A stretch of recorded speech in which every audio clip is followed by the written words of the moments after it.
নমস্কার বন্ধুরা, আমি সুবল আর আপনারা দেখছেন এডুটেক সিজন। এখানে আমরা নিয়মিত কম্পিউটার কোর্সের উপরে ট্রেনিং দিয়ে থাকি এবং সেই রিলেটেড ভিডিও আপলোড করে থাকি। তো আজ আপনাদের শেখাবো সাম ইফ বা কাউন্ট ইফ কিভাবে আপনারা এক্সেলে ইউজ করবেন এবং তার একটা এক্সাম্পলের মাধ্যমে এক্সাম্পল দিয়ে আপনাদের সঙ্গে আজকে আমি শেয়ার করব। তো যেমনটি স্ক্রিনে আপনারা দেখতে পাচ্ছেন, এখানে সাম ইফ কাউন্ট ইফ রয়েছে। তো যথারীতি এখানে আমি যে কোনো একটা প্রোডাক্টের নাম লিখবো, সঙ্গে সঙ্গে প্রোডাক্টের টোটাল অ্যামাউন্টটা এখানে চলে আসবে। যেমন আমি এখানে সিপিইউ লিখলাম, সঙ্গে সঙ্গে দেখুন সিপিইউ এখানে দুটো দেখতে পাচ্ছি, টোটাল সিপিইউ যোগ করে এখানে চলে এসেছে। তো কন্ডিশন দিয়ে যে সিপিইউ কটা আছে বা সিপিইউ অ্যামাউন্টটা কত সেটা চলে আসছে। ঠিক একই রকম ভাবে কাউন্ট ইফ, মানে আমি ১৬,০০০ টাকার উপরে প্রোডাক্ট কটা আছে আমি সেটা কাউন্ট করতে চাই। তো এখানে আমি একটা কন্ডিশন দিলাম, গ্রেটার দেন 16,000, সঙ্গে সঙ্গে তো এখানে বা তার রেজাল্টটা কিন্তু এখানে চলে এসেছে।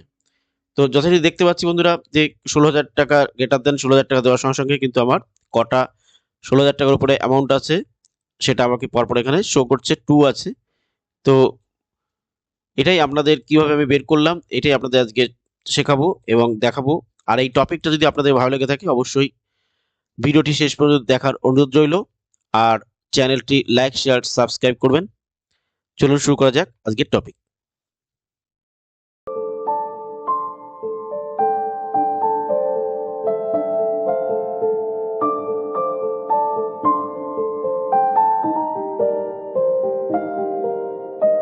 আপনারা এক্সাম্পলে দেখেছেন, ঠিক সেরকমই একটা এক্সাম্পল দিয়ে আপনাদেরকে শেখাবো। তো চলুন শুরু করা যাক আজকের টপিক। তো প্রথমে আমি স্টার্টে গেলাম, রানে এসে আমি এখানে এক্সেল টাইপ করে এন্টার দিলাম। তারপরে এখান থেকে ব্ল্যাঙ্ক ডকুমেন্ট আমি সিলেক্ট করলাম। যথারীতি একটা ব্ল্যাঙ্ক ডকুমেন্ট সিলেক্ট করলাম, সঙ্গে সঙ্গে এক্সেল ওপেন হয়ে গেল। এবার এখান থেকে আমি টেবিলটা যেমনটি এক্সাম্পলে আছে সেরকম একটা টেবিল আমি এখান থেকে তৈরি করে দিচ্ছি। তো প্রথমে টেবিলের প্রথমে যেটা রয়েছে, টেবিলের প্রথমেই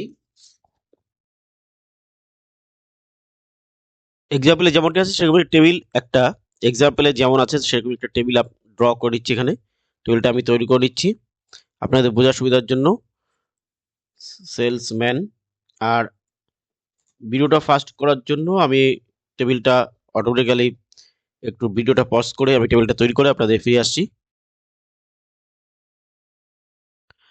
তো বন্ধুরা যথারীতি আমি এখানে টেবিলটা তৈরি করে নিয়েছি। তো এরকম একটা টেবিল আপনারাও তৈরি করে নেবেন এক্সাম্পলটা দেখে। এক্সাম্পলে যেমন আছে প্রথমে আমি এক্সাম্পল দিয়েছি, সেই এক্সাম্পল দেখে আপনারা একটা টেবিল তৈরি করে নেবেন। তো আপনাদের এটা শিখতে সুবিধা হবে।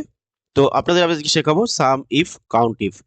তো প্রথমেই যেটা বলছিলাম যে সাম ইফ মানে হচ্ছে যদি কোনো কন্ডিশন দিয়ে বা শর্ত দিয়ে আপনি যোগ করেন বা সাম করেন, তখন সেই ক্ষেত্রে আমরা সাম ইফ ফাংশন ইউজ করব।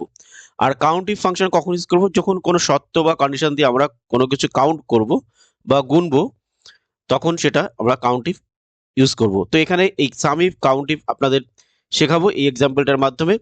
তো প্রথমেই আমি যেটা শেখাবো সেটা হচ্ছে সাম ইফ। তো সাম ইফের জন্য এখানে কন্ডিশনটা কি আছে?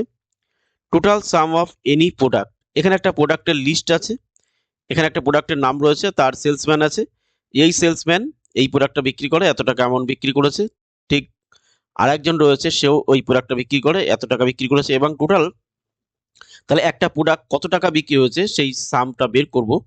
মানে একটা প্রোডাক্ট মনে করুন সিপি বিভিন্ন রেটের আছে, এখানে সিপিইউ দেখতে পাচ্ছি আমরা ১৮,৫০০ টাকা আছে, একটা সিপিইউ আছে ১২,৫০০ টাকা। তাহলে এই দুটো বিভিন্ন রেটের সিপিইউ রয়েছে। তো এর মধ্যে আমরা সিপিইউ লেখার সঙ্গে সঙ্গে যে কোনো প্রোডাক্টের নাম লিখবো, সঙ্গে সঙ্গে তার টোটাল ভ্যালুটা চলে আসবে অটোমেটিক্যালি। তো সেটাই আমরা শিখবো, কন্ডিশন দিয়ে সাম করা। তো তার জন্য কি করব, অ্যামাউন্টের ঘরে total some of any product এই ঘরটার একদম সেকেন্ড সেলে ইকুয়াল টু দিয়ে লিখলাম সাম ইফ। সাম ইফ লিখে কন্ট্রোলে করলাম, সঙ্গে সঙ্গে ফাংশনটা আমার এখানে শো করছে উইন্ডোতে। তো এখানে আমি রেঞ্জের ঘরে, রেঞ্জ কি হবে, রেঞ্জে কিন্তু সবসময় কন্ডিশনটা যার উপরে বেস করবে, কন্ডিশনটা বেস করবে যার উপরে, সেই রেঞ্জটা সেই এরিয়াটা আমরা সিলেক্ট করব। যেমন total some of any product, এখানে প্রোডাক্টের উপরে কন্ডিশনটা বেস করেছে total some of any product, যে কোনো প্রোডাক্টের যোগফল বের করো।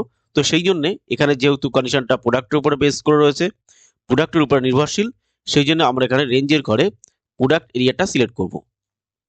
তো প্রোডাক্ট এরিয়া সিলেক্ট করলাম। আর ক্রাইটেরিয়াতে কি হবে, ক্রাইটেরিয়াতে একটা ব্ল্যাঙ্ক সেল সিলেক্ট করব, যেমনটি আমি এই সেলটা সিলেক্ট করলাম, প্রোডাক্টের জাস্ট নিচের সেলটা সিলেক্ট করলাম ব্ল্যাঙ্ক সেল। আর সাম রেঞ্জ হবে কি, সাম রেঞ্জ সবসময় অ্যামাউন্টের যোগফল হবে, সেই জন্য নাম্বারের যোগফল হবে। তো সেই জন্য আমি এখান থেকে অ্যামাউন্টের এরিয়াটা সিলেক্ট করলাম, ওকে করে দিলাম। এখানে 0 ভ্যালু এসেছে, ভয় পাওয়ার কোনো কারণ নেই। এবার আমি এইখানে যেহেতু এই সেলটাতে আমি ক্রাইটেরিয়া সিলেক্ট করেছিলাম, তো ওখানে আমি ক্রাইটেরিয়া সেট করছি। এখান থেকে আমি জাস্ট সিপিইউ লিখে এন্টার দিলাম, সঙ্গে সঙ্গে সিপিইউর ভ্যালুটা কিন্তু অটোমেটিক্যালি এখানে শো করছে। তো বন্ধুরা, বুঝতে পারলাম কত সহজে ইজিলি কিন্তু আমরা সাম ইফ এখানে ব্যবহার করেছি, আপনাদের একদম সহজ এক্সাম্পলের মাধ্যমে শেখানোর চেষ্টা করলাম। তো একই রকম ভাবে এখানে আমরা কাউন্ট ইফ আপনাদের শেখাবো। তো এখানে আমি ইকুয়াল টু কাউন্ট ইফ লিখলাম, লিখে কন্ট্রোলে করলাম। এবার রেঞ্জের ঘরে একটু আগে আপনাদের বললাম, রেঞ্জের ঘরে কি হবে, রেঞ্জে কিন্তু সবসময় যে কন্ডিশনটা যার উপরে বেস করবে সেই এরিয়াটা হচ্ছে রেঞ্জ এরিয়া হবে। তো এখানে কন্ডিশনটা বেস করেছে কিন্তু ভ্যালুর উপরে, যেহেতু count the product whose value above 16,000, কোন কাউন্ট করো মানে গুণে বের করতে হবে যে কোন প্রোডাক্টের ভ্যালুটা 16,000 টাকার উপরে আছে, কটা, হুজ ভ্যালু অ্যাবভ 16,000। তো 16,000 টাকার উপরে ভ্যালু আছে এরকম কটা প্রোডাক্ট, একটা দুটো তিনটে, সেটা আমাদেরকে কাউন্ট করতে হবে। তো তার জন্য কি করব, এখানে রেঞ্জের ঘরে আমরা অ্যামাউন্ট এরিয়াটা সিলেক্ট করবো, যেহেতু আমাদের অ্যামাউন্টের উপরে কন্ডিশনটা বেস করছে। আর কাইটাতে কি করব, কাইটার ঘরে একটা ব্ল্যাঙ্ক সেল সিলেক্ট করব, এই ব্ল্যাঙ্ক সেলটা আমি সিলেক্ট করলাম এখান থেকে, ওকে করে দিলাম। সঙ্গে সঙ্গে কিন্তু এখানে 0 চলে এসেছে, তো ভয় পাওয়ার কোনো কারণ নেই। এখানে যথারীতি আমরা যেখানে ক্রাইটেরিয়া সেলটা সিলেক্ট করেছি সেখানে আমি গ্রেটার দ্যান 16,000 দিলাম, যেহেতু আমার কন্ডিশনটা 16,000 রয়েছে। তো সঙ্গে সঙ্গে 16,000 দুটো চলে এসেছে। এখানে 16,000 টাকার উপরে দুটো প্রোডাক্ট আছে, তাহলে কাউন্ট করে দুটো দেখলাম। কিভাবে এখানে দুটো হলো, দেখুন এখানে সিপিইউ 18,500 টাকা রয়েছে, আর একটা আছে 16,900। এই দুটোই কিন্তু আমাদের 16,000 টাকার উপরে আছে, সেই জন্য এখানে 2 শো করছে। যদি আমরা এখানে ক্রাইটেরিয়াটা চেঞ্জ করে থাকি, যদি আমি এখানে 10,000 দিয়ে থাকি, গ্রেটার দ্যান 10,000, তাহলে কিন্তু এখানে 4টে শো করছে, যেহেতু এখানে 10,000 টাকার উপরে 4টে রয়েছে, 4 রয়েছে, তাই 4টে প্রোডাক্ট রয়েছে। ঠিক একই রকমভাবে এখানে আমি যদি গ্রেটার দ্যান 18,000 দিয়ে দিই, তাহলে কিন্তু 18,000 টাকার উপরে আমার কিন্তু একটাই প্রোডাক্ট এখানে আছে, সেখানে এখানে 1 শো করছে। তো বন্ধুরা, এই ছিল আজকের টপিক, এই ছিল আজকের ভিডিও। তো ভিডিওটা যদি ভালো লেগে থাকে অবশ্যই চ্যানেলটি লাইক, শেয়ার, সাবস্ক্রাইব, কমেন্ট করবেন। আর এরকম ভিডিও পেতে আমাদের চ্যানেলের সঙ্গে থাকবেন, চ্যানেলটা সাবস্ক্রাইব করবেন। দেখা হচ্ছে নেক্সট ভিডিওতে, নেক্সট টপিকে। আপনারা ভালো থাকবেন।